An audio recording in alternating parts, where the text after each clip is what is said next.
Thank you.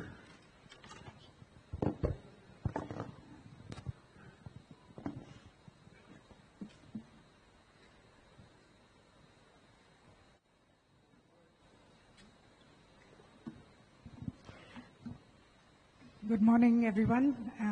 Thank you very much for coming here. Seeing all of you here today means a lot to me, a lot to all of us, especially after what has happened day before yesterday. As you know, I am one of the producers of the film, and with me is Abhishek Agarwal, who's also a producer, and Vivek Agnihotri, of course, who's also the producer and the writer and director of the film. The film, of course, in question is the Bengal Files. And we are here today because the state government and the Kolkata police acting on orders from... Can you hear me now? Okay. So I'm saying we are here today because the state government and the Kolkata police acting on orders from the highest authority, as you all know, forcibly stopped the trailer launch of our film. And since then, we've been inundated with calls from the media, but rather than responding individually and making it a piecemeal. Ma'am, audio issue. Audio break हो रहा है. Can you, I think it's very loud. Am I loud or not? Ma'am, break हो रहा है. Echo thoda sa. See now, is this better? Is this better? No, ma'am. No, not yet.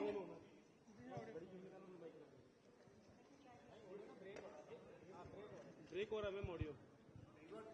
Reverb कम कर सकते हैं? Hello, is this better? Hello. This is better? Okay, now?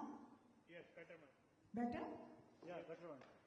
Okay, so I was saying that yesterday, day before yesterday, we were trying to launch the trailer of our film, The Bengal Files, in Kolkata, and it was forcibly stopped by the state government and the police. And since then, we've been getting a lot of calls from the media, but instead of talking to each one separately and giving the same answers, we thought that as responsible producers, as responsible filmmakers, we should all come in one place and speak in one voice. Because this is not just a film, this is, in our perception, whatever happened day before yesterday, we look at it as a threat to our democracy, plain and simple. So let me give you a brief background. Around 2012, Vivek and I, we were thinking about making films, and we thought about making a trilogy. Now, trilogy in itself as a concept, very few filmmakers around the world have been able to achieve. And to my knowledge, if I'm not mistaken, in India, only the great Satyajit Ray and Mani Ratnam. Is there any problem at the back? Can we have some silence, please? Audio issue ma'am. Is there an audio issue now? Yes ma'am. Is there still an audio issue? Yes. Can we please? भाई ऊपर नीचे जा रहा है ये.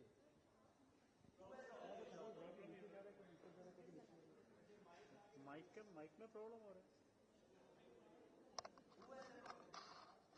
There is an audio issue. Sir level increase high हो रहा है.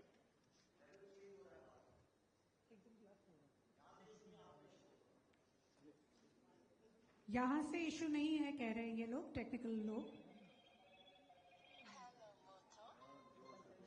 Sir, can we please अपने phone बंद कर सकते हैं? Please maintain order. We are talking about very serious thing and it's a professional thing. So please, let's give due respect to that. अभी है?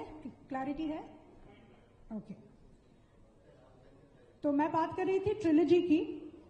तो एक ट्रिलॉजी एक ऐसी चीज है फिल्म मेकिंग में जो बहुत कम फिल्म मेकर्स ने अचीव की है द वर्ल्ड ओवर. और जहां तक मुझे पता है, सत्यजीत रे साहब ने एक trilogy very successfully he is made a trilogy And then Mani Ratnam has made a trilogy. And of course, the great Shyam Benegal made a quartet. So हमने सोचा कि हम एक ट्रिलॉजी बनाएंगे ऑन आवर डेमोक्रेसी. और हमने जो हमारे 3 मुआ शेर हैं, are national emblem, we thought that we'll try and see what do they represent. जो पहला शेर है वो हमने सोचा is the right to truth, क्योंकि किसी भी डेमोक्रेसी के जो 3 मेन पिलर्स होते हैं उसमें सत्य के ऊपर आपका सबसे ज्यादा अधिकार होता है. और उसमें हमने जब ताशकंद फाइल्स बनाई उसमें हमने मुद्दा उठाया था हमारे दूसरे प्रधानमंत्री लाल बहादुर शास्त्री जी की बहुत संदेहास्पद मृत्यु जो हुई थी ताशकंद में, उसके बारे में. अभी 60 साल होने को आए हैं, आज तक अगर उनकी मौत का सत्य हमें पता नहीं है, then what should a common man expect to be his right of truth in our democracy? दूसरी film right to justice, because without truth there can be no justice.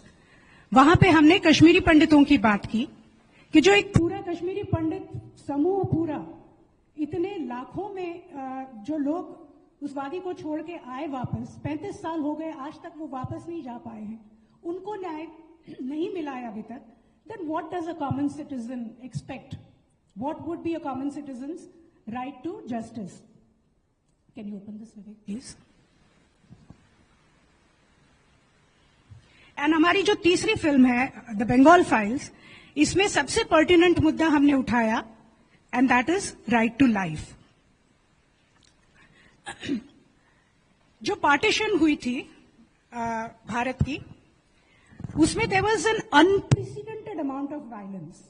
And millions of people lost their lives, and an equal number of people, or maybe more, were displaced.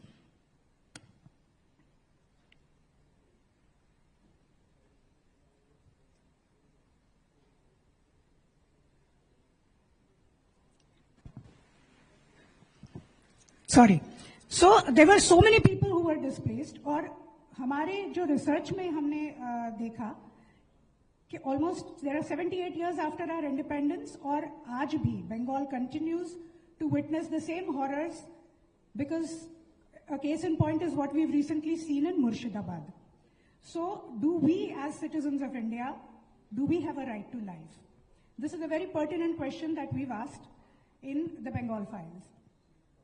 And we feel that it's the most important and defining films of our time, because जहां हमने 3 मुआ शेरों की बात की है, तो हमारे नेशनल एम्बलम में एक्चुअली 4 शेर हैं. चौथा शेर जो है वो हमें कभी दिखता नहीं, but it's always there in spirit, and that lion represents you, me, us, the people of India. It's we the people of India. And because this film of ours is rooted in Bengal, and we are tracing back to Direct Action Day massacres and the Noakhali genocide, and even the recent riots, we felt that it's most appropriate to launch the trailer in Bengal itself on August 16th, which is the anniversary of the Direct Action Day. Yet, as you all witnessed, you saw what happened. The government silenced us, and we feel that it's an act which is not only arbitrary, but it's also unconstitutional. And when our trailer was stopped, it was very laughable grounds, because they kept telling us that we didn't have some kind of a municipal permission, and it was a private gathering inside a 5-star hotel. And the videos are all out. I'm sure you've seen the chaos that followed. In that, a lot of women journalists got hurt. You saw how I was also, very uncomfortable, and thanks to Vivek that we managed to get out of that. So I think somewhere along the line, we felt that the police, the government is forgetting the basic duty, and that is protecting its citizens, and especially the women. The modesty of women, I think that should have been the sole priority of the police, and their priority was to stop our trailer. This is what is happening. So what has happened that day was not merely an assault on the film, but an assault on democracy itself. The voice of the fourth lion, the people of Bharat, was suppressed and censored by the brute state power, exactly as the voices of ordinary citizens were crushed under the Mughal and the British Raj. The absence of dignity, the absence of value of life, which is the very theme of our film. And on this Black Day, the state government itself proved that our theme is correct. So with that, I am going to close my opening statement, and I'm going to hand over the mic to Vivek to give you detail of the journey and, of course, everything else that he would like to speak to you. Thank you very much. Thank you. Sorry for the hiccups छोटे मोटे, क्योंकि हम लोग कल ही कलकत्ता से रात को पहुंचे हैं और काफ़ी हम लोग अमेरिका में थे, 1 महीने से अपनी फिल्म की स्क्रीनिंग कर रहे थे. तो मैं आपको I just take you through exactly क्या हुआ, और मैं आपको एक ऐसा वीडियो दिखाने वाला हूं जिसे देख के मैं तो चौंक ही गया, आप लोग भी चौंक जाएंगे. पर वो आज पहली बार मैं किसी को दिखा रहा हूं, पर आपको मैं स्टेप बाय स्टेप 1 2 3 4 क्या हुआ. लेकिन अगर यहाँ दिखाएंगे तो हम लोग सामने नहीं आ जाएंगे, तो हाँ थोड़ा हम लोग मूव कर जाते हैं इधर किनारे. मैं आपको I take you step by step.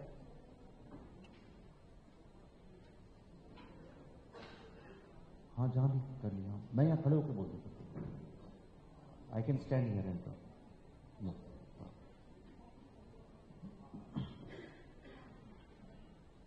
हाँ नहीं, मैं यहाँ से कर. मैं आपको आपने 15 मिनट का स्क्रीनर देखा, आपको समझ में आ गया होगा इस फिल्म के पीछे कितनी मेहनत गई है. 20 मार्च 2020 को जब लॉकडाउन लगा था, हम लोग कश्मीर फाइल्स की शूटिंग पे जाने वाले थे, तो शूटिंग के लिए रुक गए, बंबई में जा नहीं पाए. तो हमारी जो रिसर्च टीम थी, हमने अगली फिल्म की रिसर्च चालू की, और तब से लेकर अब तक पिछले 5 साल में एक बहुत ही गहन अध्ययन के बाद, एक बहुत ही इंटेंसिव रिसर्च के बाद ये फिल्म ऐसी है कि पार्टीशन का सब्जेक्ट कोई अपने मन से कर नहीं सकता है. और इसमें चाहे लेफ्ट हो, चाहे राइट हो, चाहे वेस्टर्न हो, चाहे इंडियन हो, हमने 100 साल 102 साल के लोगों को ढूंढ के, जो सर्वाइवर्स थे उनके इंटरव्यूज किए. हमारा रिसर्च जो है वही 18,000 पेजों की समरी है. Only summary is 18,000 pages. तो सोच लीजिए कितना इंटेंसिव रिसर्च होगा. मैं लेके भी आया हूं एक बुक जो उसके बाद किए, जो मैं आपको दिखाता हूं. जो इतना बड़ा रिसर्च मुझे नहीं लगता है भारत के फिल्मी इतिहास में किसी भी लैंग्वेज में किसी भी डायरेक्टर प्रोड्यूसर ने कभी किया होगा. क्योंकि हम इसको अपनी बहुत जिम्मेदारी मानते हैं कि भारत में जब गांधी फिल्म बनी थी, जो कि उस वक्त कांग्रेस गवर्नमेंट ने बनवाई थी एनएफडीसी के थ्रू, उसने पूरे वर्ल्ड में इंडिया की फ्रीडम मूवमेंट को, सारे वर्ल्ड को बताया. और उसका कारण यह है कि आज आप किसी भी शहर में जाएंगे, आपको गांधी जी की स्टैचू मिलेगी, because of that one film. तो हमको ये रिस्पॉन्सिबिलिटी पता है अपनी कि एक फिल्म कितनी इंपॉर्टेंट होती है ऐसे सब्जेक्ट में. इसमें जितने इंडिया के हिस्टोरियंस हैं, एक्सपर्ट्स हैं, सबकी राय लेके ये फिल्म बनी है. जब मैंने सीबीएफसी में ये फिल्म दिखाई तो 50 सवाल खड़े हुए. इंडिया के बेस्ट हिस्टोरियंस को कमिटी में बुलाया गया, एग्जामिनिंग कमिटी में, रिव्यू कमिटी में. एक सवाल का हमने 100 डॉक्यूमेंट्स उनके सामने प्रेजेंट किए.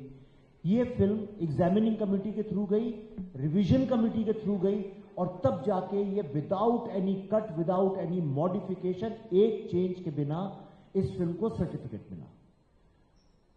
और जब सर्टिफिकेट मिला तो हम लोगों ने, अमेरिका में बहुत डिमांड थी इस फिल्म की, और हमें लगा कि हम अपनी फिल्म को as a Indian soft power use करें.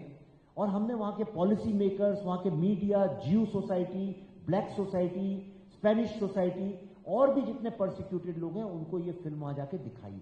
मैं आपको लास्ट में दिखाऊंगा, पर आप जो लोग जानते हैं शायद उनने देखा भी होगा कि ये फिल्म 400 सीट के जो थिएटर थे वो खचाखच भरे थे, और उतनी ही वेट लिस्ट थी.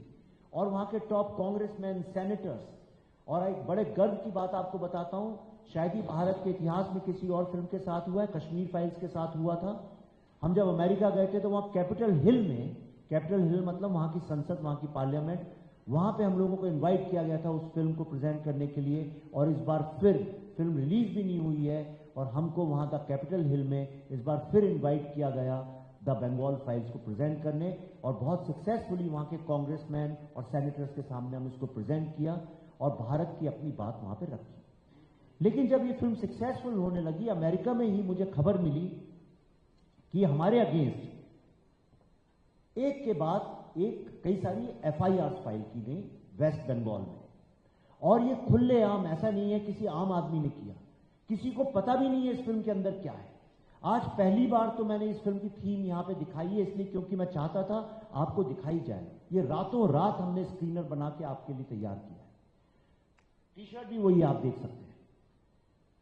तो जब इस फिल्म सक्सेसफुल होने लगी तो वेस्ट बंगाल में जो रूलिंग पार्टी है टीएमसी, उनके मेंबर्स ने हर जिले हर मोहल्ले में जाके हमारे खिलाफ एफआईआर फाइल करनी चालू की।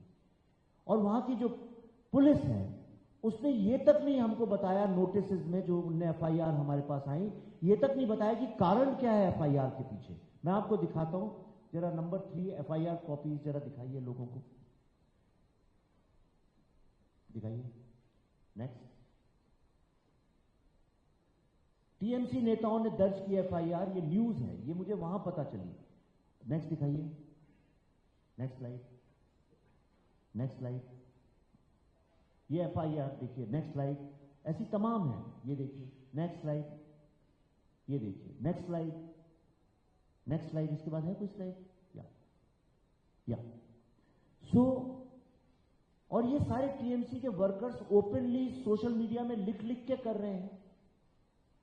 आप मुझे बताइए, एक फिल्म जो रिलीज नहीं हुई, किसी को पता नहीं, और भारत के ऐसे पार्टीशन के ऊपर है जो सारे वर्ल्ड को पता चलना चाहिए, सारी दुनिया इसकी तारीफ कर रही है। जिसने ये फिल्म देखी है, लोग रोए हैं देख के कि क्या दुर्दशा हुई थी हमारी।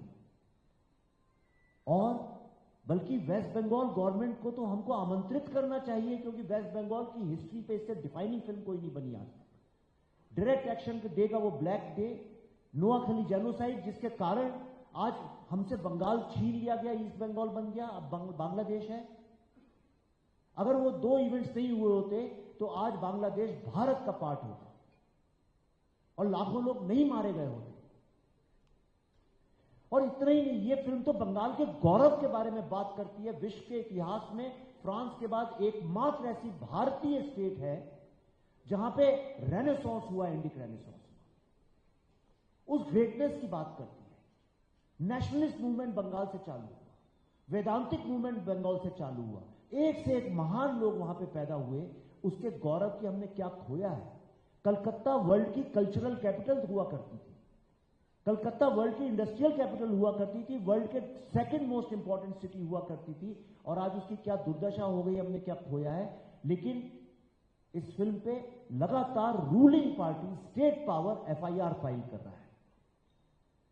इसके बाद जैसा पल्लवी जी ने बताया, चूंकि फिल्म डायरेक्ट एक्शन डे पे बेस्ड है, आप बताइए बॉलीवुड के जो लोग हैं अपनी फिल्म ईद पे रिलीज करते हैं, 16-15 अगस्त को करते हैं, 26 जनवरी को करते हैं, अपने जन्मदिन पे करते हैं। फिल्म की जो थीम होती है उसके हिसाब से करते हैं, उसमें कोई गलत बात नहीं है, सारी दुनिया में होता है। तो डायरेक्ट एक्शन डे पे बनी फिल्म को 16 अगस्त को कलकत्ता में रिलीज करना कौन सा गुनाह है।